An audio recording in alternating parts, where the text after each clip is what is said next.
Bom dia, minhas senhoras e meus senhores, caros amigos.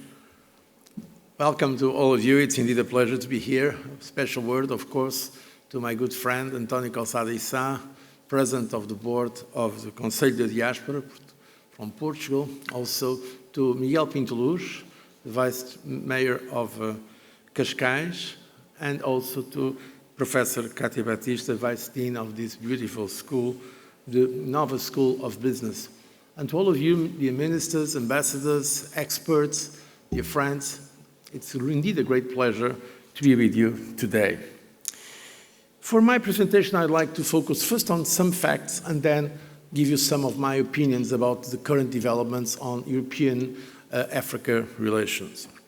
First of all, the facts about Africa. I will not bother you, I hope, with too many statistics, but I think it's important to have this in mind when we are discussing the global trends. First of all, population of Africa. It's around 1.4 billion. So this means that Africa is also now the most dynamic demographic continent in the world. African population is expected to reach 2.5 billion by 2050. It's a very young continent. 42% of this population is 14 years old or less in sub-Saharan Africa. So we have here a real opportunity, also some challenges of dealing with these very dynamic demographics. The GDP growth of Africa.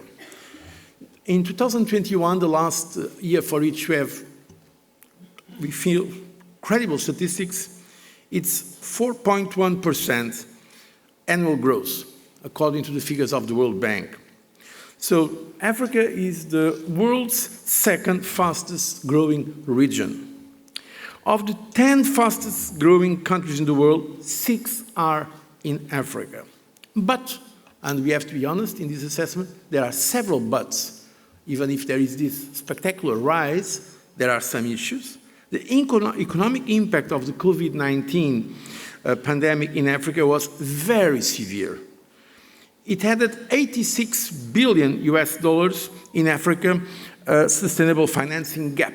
So in fact, the financing gap, according to the World Bank, was $200 billion in 2019, and now it's $286 billion in 2022. There are also very important challenges in terms of human development, not only in terms of undernourishment, but also in fragility, a concept that has been developed by the OECD. 38 countries in Africa are considered to be in fragile contexts, and 95% of these countries are in sub-Saharan Africa.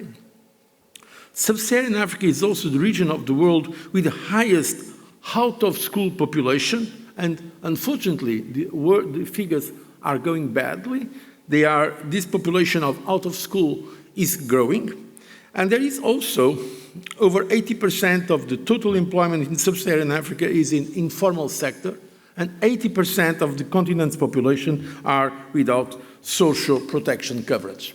So these are some elements about the economic situation and social situation in Africa. So great opportunities, great potential, dynamic growth in demographics and also in GDP, but still very important structural problems, namely on the social side. Now, about European Union relations with Africa, and I'm going to say something that probably some of you are not familiar with, because when we see the statistics globally, usually it appears by country. And so Europeans do not appear as the first, but in fact the European Union is the first partner of Africa, no doubts about it. The European Union is the first partner in terms of development aid. The European Union institutions and the 27 member states is the first donor in terms of overseas development aid. It was 23.4 billion euros in 2020.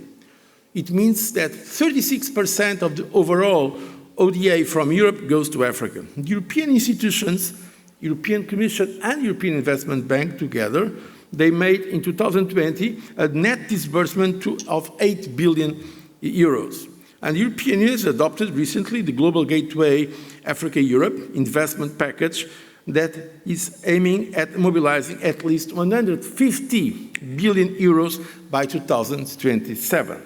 But it's not just about aid, it's about trade and investment. And here also, I want to correct some misinterpretations, because sometimes people believe that are others the first partner of Africa.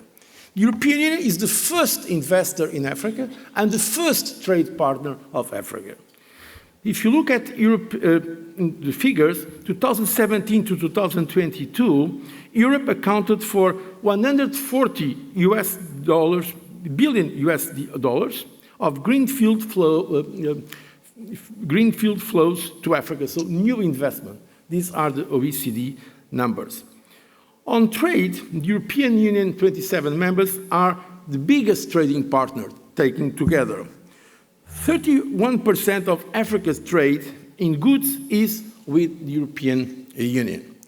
So this shows also the responsibility there is in this relationship. Now, of course, when we speak about Europe and Africa, we should focus on what Africa wants. Well, what is the vision of Africa about its own development? And for that we have, as you know, the so-called Agenda for Development, Agenda 2063. It is a 50-year vision, a 50-year strategy with a continental vision for unity, self-determination, freedom, progress, and collective prosperity. That was adopted by the heads of state and government of Africa. And now we already achieved the first 10 years, and now we are launching the second decade. What are those goals? And it's important to see how those goals are in fact aligned with some concerns and priorities that we also have in the European Union. First of all, a prosperous Africa continent building on inclusive growth and sustainable development. Inclusive growth, sustainable development. Secondly, an integrated continent, politically united based on the ideas of Pan-Africanism and the vision of Africa's Renaissance. So here there is clearly some analogy of what we have been doing in the European Union, the progressive integration of our continent. And it's not a coincidence that, for instance, in Africa, the African Union, their executive body is called the African Union Commission, exactly like the European Commission. So there is clearly an inspiration in terms of integration coming from different sources. In Africa, it's the Pan-Africanism doctrine that has many decades. It was, in fact, inspiring the movements of liberation, the struggle for independence in Africa. In Europe, it was the integration process that created after the Second World War for peace in Europe. But at the end of the day, it's very similar, the concept of integrating the continent, keeping our countries as independent countries and sovereign countries, but in some form of integrated unity. The third objective of the 2063 agenda is peaceful and secure Africa. The new Africa of good governance, democracy, respect for human rights and rule of law. These are the other goals. And fifth goal is a strong cultural identity with common heritage and values and ethics. The sixth priority is development of people, a development that should be people-driven, relying on the potential of African people, especially women and youth, and special attention to children. And the seventh goal is a strong, united, resilient, and influential Africa as a global player in the world. Now, for the second decade that we are now entering, the heads of state and government of Africa have approved recently, it was in September 9, the Day of Africa, 2022, they adopted as priorities a greater physical connectivity, the production of domestic agriculture, so domestic agricultural production, and energy transition. These are specific priorities inside the overall goals for their development in Africa. Europe, in the last European Union Africa Summit, was also expressing a commitment to joint goals with Africa, namely the Global Gateway Investment Package, what in Portuguese we have been calling the strategy or strategia Global Gateway, also using the English words, So as I said, at least 150 billion euros of investment. Secondly, enhanced cooperation for peace and security. Thirdly, a partnership on migration and mobility. And fourthly, a joint commitment to multilateralism. So this is a list of the documents, of the policy decisions that were made both in Europe and in Africa. And I believe it's important to think about them in terms of partnership because, frankly, I think that one of the problems we have when we discuss these issues about Africa, and this is increasing now in the current geopolitical situation that there are more tensions, there is an increased competition for more support in Africa and in the so-called global south. And so it's interesting that today people tend to speak about what are the strategies towards Africa. What can we do in Africa? What can we do towards Africa? And less, what can we do with Africa? And I think this is very important. There is some bias here. So when you look at the overall dominant discourse geopolitically, when we see the United States and Europe on one side, China and Russia on the other, let's be frank, we have a problem there. We have a geopolitical problem that I'm afraid it's going to become serious, more serious than, and becoming more dangerous than it is today. So the point is, what can we do towards Africa? And I believe we should, first of all, think, what do Africa wants to do? And what can we do with Africa? And this is, in fact, a very important issue. How to change our culture of engagement with Africa. And now I speak in Europe. How can we do it better?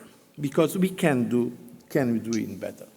And there are some goals where we can improve. For instance, the issue of, it has been expressed by African leaders of having a stronger voice globally in geopolitical terms. And just an example, the idea of participating in G20, because the European Union is participating in the G20. We were a founding member of the G20. And I remember well, at that time I was in office in the European Commission. In fact, it was in 2008 when, because of the financial and sovereign debt crisis, it was our initiative, the European initiative, to ask the Americans to do it not just the G8. At that time we had the G8 where Russia was part of G8. And in fact, it was the then rotating presidency of the European Union, France and President Sarkozy and myself represent the European Commission that went to speak with President George Bush in Camp David to tell him, look, it's not sufficient, the G8. As a response, we need to have at least other countries, other big economies, like China, like India, like South Africa, but also Brazil or other countries, Korea and other countries that should be part of this response. And that was how we created the G20. That is at the level of heads of state and government. There was already some history in terms of finance ministers, but not yet at level of heads of state and government. And now it became, of course, a very important process. And I hope this year, in the summit of G20 in India, the African Union is going to be accepted as a permanent member of the G20, as the European Union already is. This is, I think, important. Besides other more complex issues, like representation in the Security Council of the United Nations. So this is a very concrete example where Africans are looking for a stronger voice in geopolitical terms, a stronger role, and I think Europe would and should naturally support this role. But in fact, let me tell you now about a very recent experience, because as some of you know, I have the privilege and the honor of being chair of the board of Gavi, the Vaccine Alliance. And so I've been, during the last years, since the late 2020 and since the beginning of 2021, of course, being part of the response to the COVID-19 and also very much engaged with my African friends.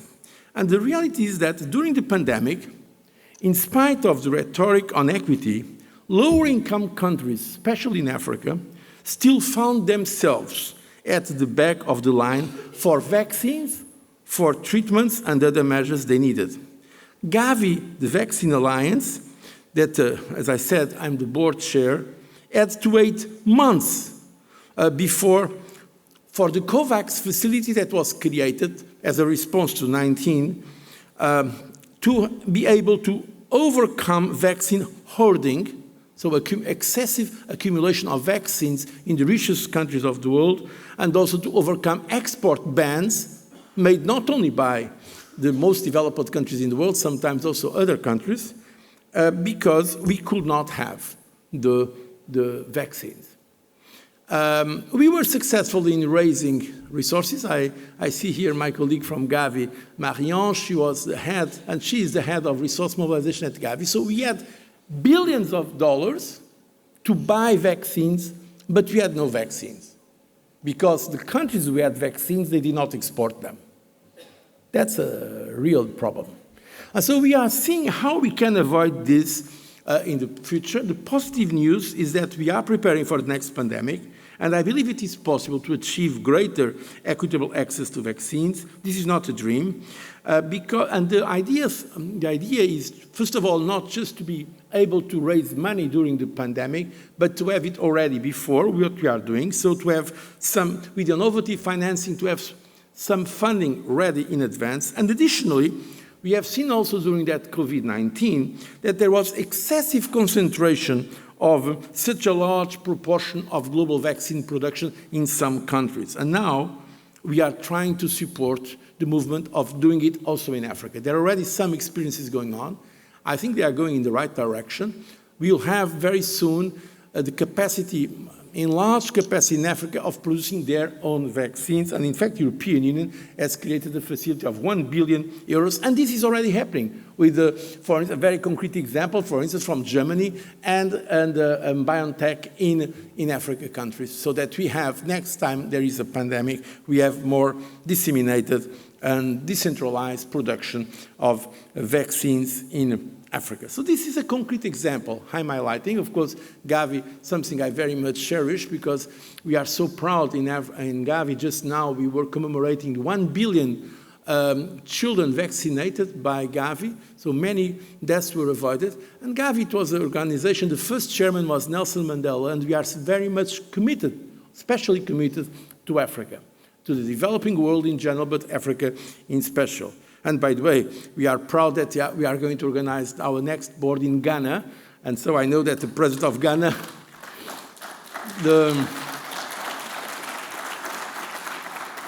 the president of Ghana will be here tomorrow with the president of Portugal. The president of Portugal is someone who has a real sincere commitment to Africa and to the cooperation with Africa. So I think it's important that we give some concrete steps showing what we can do together. So it's not just about discourse. The discourse is important. The words matter. But it's not only the words. I think it's important that around some issues, we can cooperate. And that's my final point, and I'm sorry if I'm being too long, but I think I should give you my feeling at the beginning of this forum.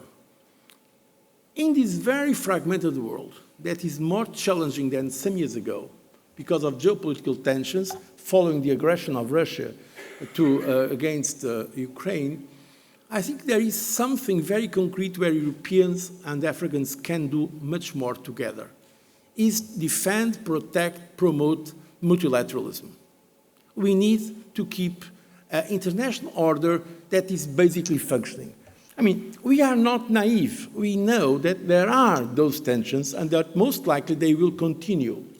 But won't it be possible that in spite of those tensions, we keep some space for cooperation, namely on issues that require some common collective action for the public good? For instance, public health. Public health, I mean, the virus does not stop at the borders. The virus does not need a visa to travel.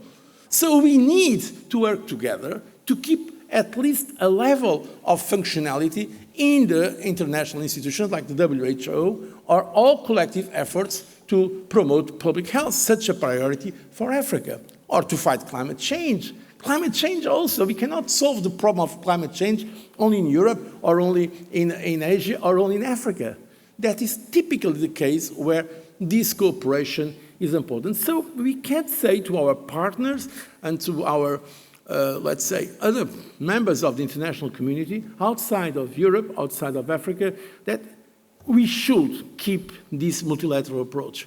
This is something where Europeans and Africans can work together. I know there are today, to be very honest, because we have to be frank about these issues, some divisions on some of these matters. We have seen in the votes on the United Nations on some matters, but I still believe that the partnership between Europe and Africa is natural, and it's going to happen more and more because we need this for the reasons that I already highlighted, for the opportunities for growth, but also for the opportunities for human, cultural, and in general, social development. I thank you very much for your attention, and I wish you a very successful forum. Thank you.